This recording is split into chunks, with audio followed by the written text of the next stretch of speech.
Good evening, everyone.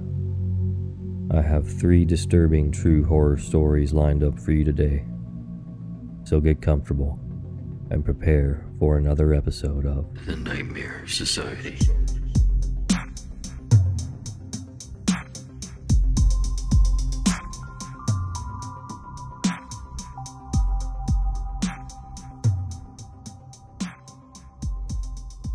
So, after listening to many creepy stories on YouTube, I've decided to make a Reddit account to submit my own that I still have not managed to get over. I've encountered a person that I'll call Window Man that has really messed me up. This happened in the summer of 2018. Some background story to help better understand the situation I was in and the layout of the apartment.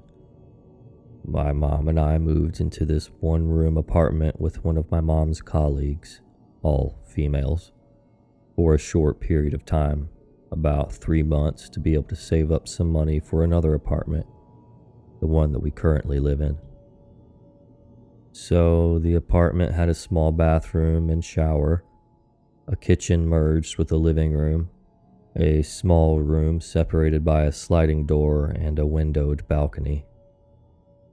We lived on the first floor, and even I, being the short 5'4" girl, managed to climb up into the window when I forgot my keys at home. Anyways, since the colleague needed some privacy, she chose to live in the small room. My mom would sleep on the couch in the living room, and I would sleep on the balcony on a mattress. Now, when I would lay on my mattress, from my point of view, I would see the living room and the couch on my right and the windows on my left, though there were some behind me that I wasn't really able to see. Alright, now to the actual story. We moved in. Everything was going great for the first month or so. I felt quite safe, even though I was very suspicious from the very start of the windows, since we lived on the first floor. And I should mention that I've never experienced anything paranormal, nor have I had sleep paralysis before. So one night I wake up, or at least I think so. I can't move. I can only blink my eyes and move my head. I look over to the windows and I see what looks like a third of a man's head and a hand peeking through the window. I tried to scream and get up, but I couldn't move or do anything. I was so terrified. I saw the man slowly closing the window as if he was trying not to make any sound and lowering his head as if he were leaving. I was freaking out, but still could not move. I saw my mom on my right, sleeping on the couch, and on my left, my hand was hanging off the mattress and my cat was headbutting it, as if he was trying to wake me up. I tried to scream again a few times, but it doesn't work. I'm hysterical at this point, and I feel tears welling up in my eyes. Suddenly, I wake up. I shoot up from my bed, my cat still next to the mattress and my mom still on the couch, sleeping in the same position I've seen her in. I look at the window panicking, and it's locked from the inside, just like I left it before going to sleep. I unlocked it and opened it, making sure there's nobody outside. I close and lock the window and lay back down, sobbing. I just cried myself to sleep that night. A few days later, I decided to tell my mom about the dream. I didn't want to at first because I thought that she wouldn't pay much attention to it. But since it had me so much on edge, I told her. And just as I expected, she told me that I'd been listening to too many horror stories and didn't take me too seriously. After maybe a week, I forgot about the dream and moved on. And then one evening, everything was going fine. I was preparing myself for the next day since I had to do a big presentation in front of the whole class, and I wanted to look my best. It was about midnight. I took a shower, brushed my teeth, and went to sleep as usual. My mom was still up on her phone, but about to go to sleep. I dozed off peacefully. But suddenly I wake up for no reason and have the massive urge to look behind me at the windows.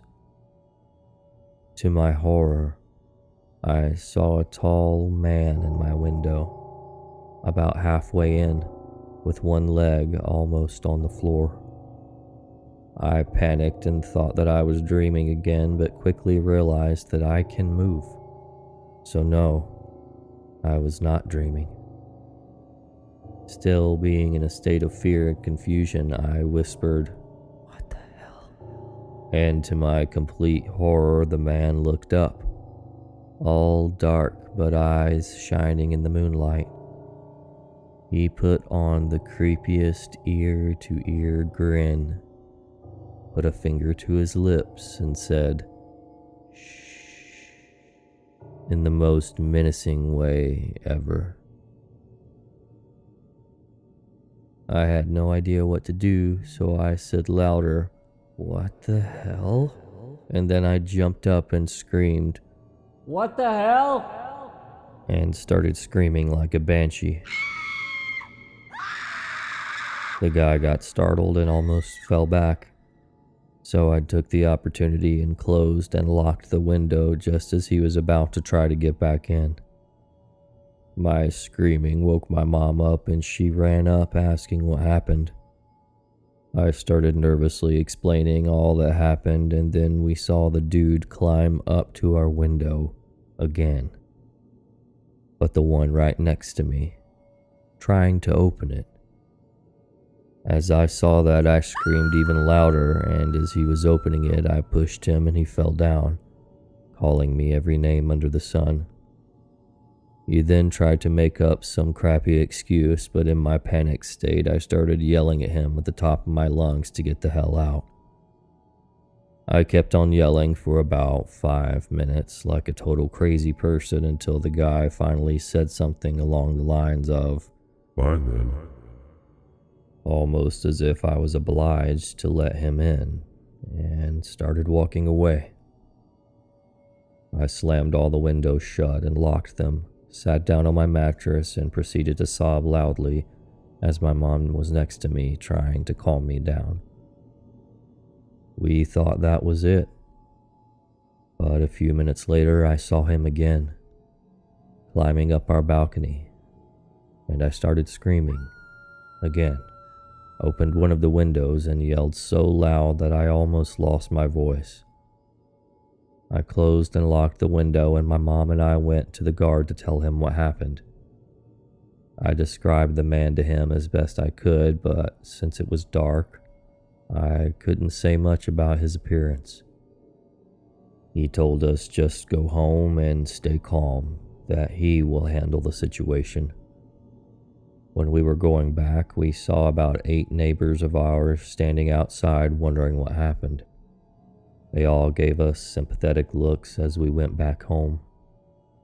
My mom gave me some medicine to help calm me down, and I was crying and shaking vigorously for about an hour until I was finally so exhausted that I just went to sleep with her, since I didn't want to sleep on the balcony anymore. The next day, I showed up to school looking like trash, and when I told someone what happened, they either didn't believe me or would brush it off, saying, It's fine. You're all right now. After a few days, my mom confronted me about it and said she was sorry that she didn't take my dreams seriously, though I wasn't mad at all, just shocked. She said that she was just about to fall asleep but woke up to me screaming. She told me that my screams were the most blood-curdling ones she's ever heard in her life. But the scariest part is that I woke up for no reason. I just had the massive urge to look back. There was absolutely no noise when the man opened the window and was climbing in. I even asked my mother if she heard anything, and she said that no, it was absolutely silent. Who knows what the man would have done if I had not woken up? though I'm glad I didn't have to find out. The fact that also really shook me is that I had a dream of something similar happening about 3 weeks before it actually happened in real life. Though sadly I don't know what happened to that man, if he was arrested or not. We never saw him again, but either way, I'm just glad that we moved out of that apartment soon later. And to you, window man, that has traumatized me to this day, let's not meet again.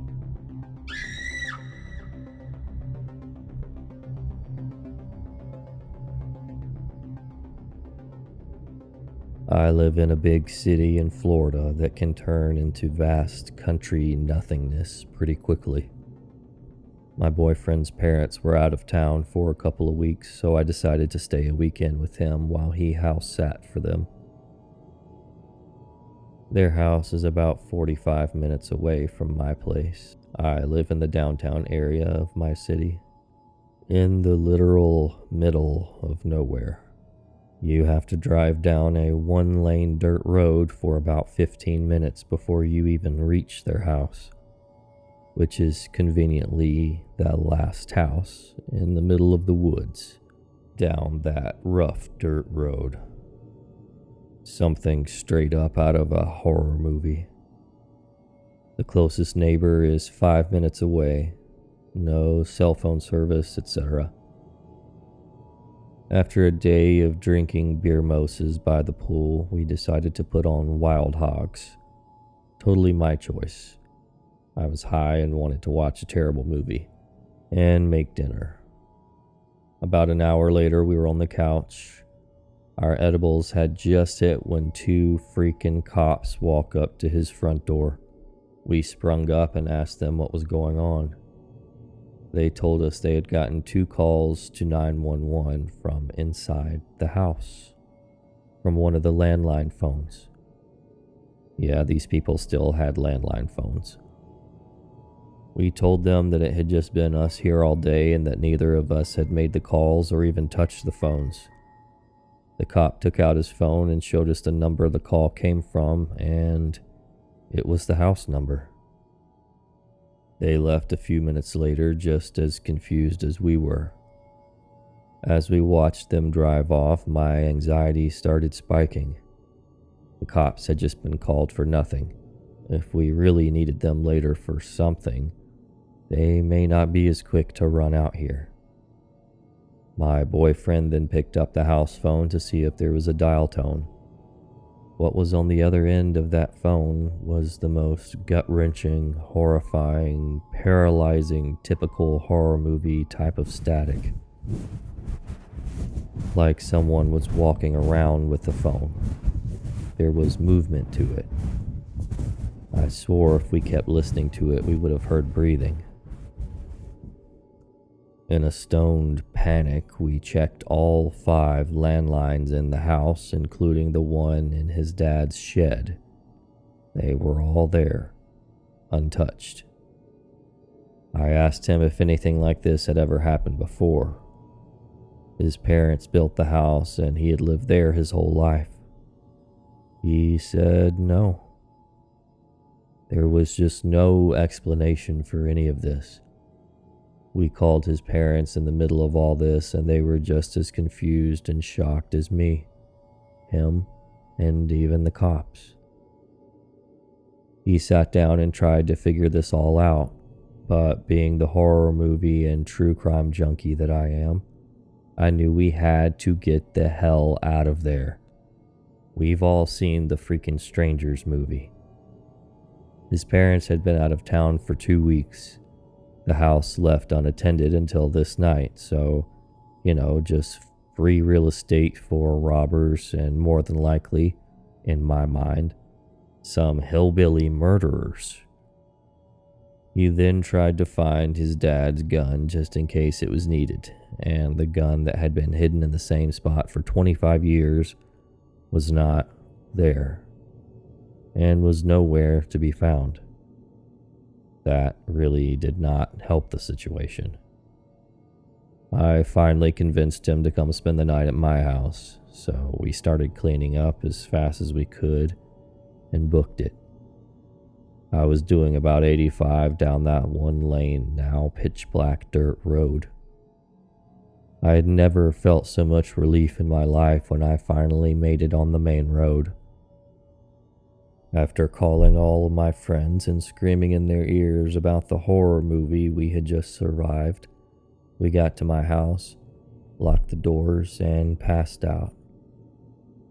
To this day, we don't know what was going on.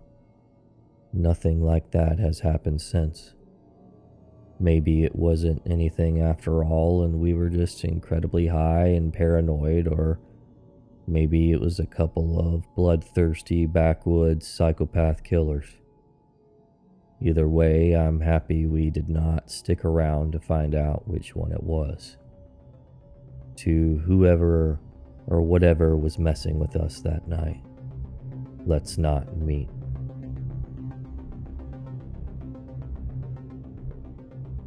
My sister has been married for several years, but this is the first time she genuinely felt unsafe in her own home. Her husband was finishing up school and they just had a baby, so she was pretty sleep deprived. She had gotten sick and my brother-in-law wanted her to get some decent rest, so he stayed with the baby in the living room and the nursery to take care of her while my sister slept. My parents wanted to see the baby, so my brother-in-law came over to our house for a bit and let my sister rest. It should be noted that my brother-in-law is extremely paranoid, even though we live in a low-crime area. He's from a sketchy Midwestern town though, so it makes sense. So he makes sure the doors and windows are locked before leaving, and half wakes my sister up to let her know he's going to our house with the baby, and that he'll pick her up some dinner on the way back. My sister sleepily agrees and then falls back asleep. Fast forward a couple of hours, my sister has to wake up to breastfeed/pump because her chest is starting to hurt.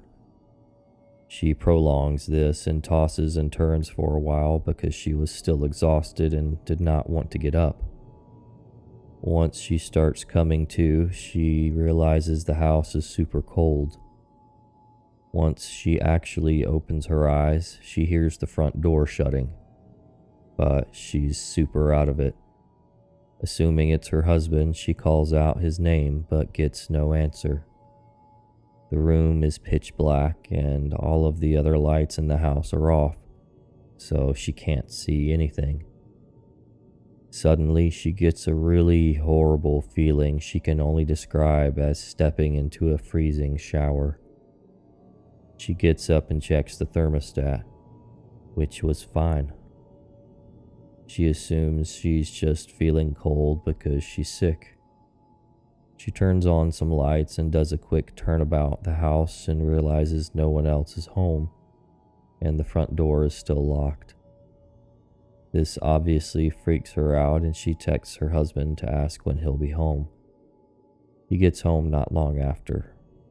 They have dinner and he stays with the baby in the living room and sleeps on the couch.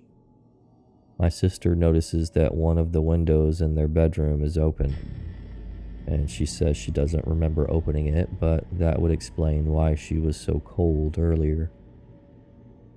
Her husband makes sure to check all the windows are shut and the door is locked after my sister explains to him the weird feeling she got earlier.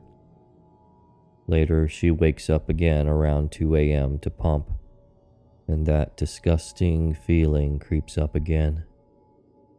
She shoots up out of bed and can barely make out someone standing at the foot of her bed. She thinks it's her husband, similar height and build. So she asks him to bring her some water while she's prepping to pump. The figure does not move or speak. She repeats herself, and in what she describes as the most terrifying moment of her life, he answers her.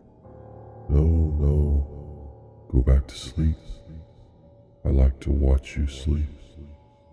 The voice definitely does not belong to my brother-in-law. She turns on her side desk lamp and starts screaming at this creeper wearing all black. He just starts giggling. Her husband jolts out of his sleep and she scrambles for the knife she has in her table, and the dude just books it out of the window. He had opened it and climbed through. She knows for sure that he was watching her sleep earlier when she was napping, and that it was probably him that she had seen shutting the bedroom door earlier. They call the police and file a report, and nothing really comes of it because he technically didn't do anything besides trespassing, because they said they couldn't be sure if they could charge him with breaking and entering because my sister doesn't remember if she opened the window or not. Idiots. They have no idea how he didn't injure himself when he jumped out of the window, because when my brother-in-law ran out the back to give chase, he had already disappeared. It's been a few years now and nothing ever really came of the investigation, and they had all the windows and locks replaced. So, creepy guy that likes to watch people sleep, stay away from my family, and you better hope we never meet. Thank you so much, Shark_Lemon, srd-j, and devilinkneehighs for their story contributions. If you'd like to submit your own story, email me at NightmareSocietyRadio@gmail.com, and please hit me up on social media. My Instagram handle is at NightmareSocietyRadio, and my Twitter handle is at Society_Radio. Until next time, stay safe.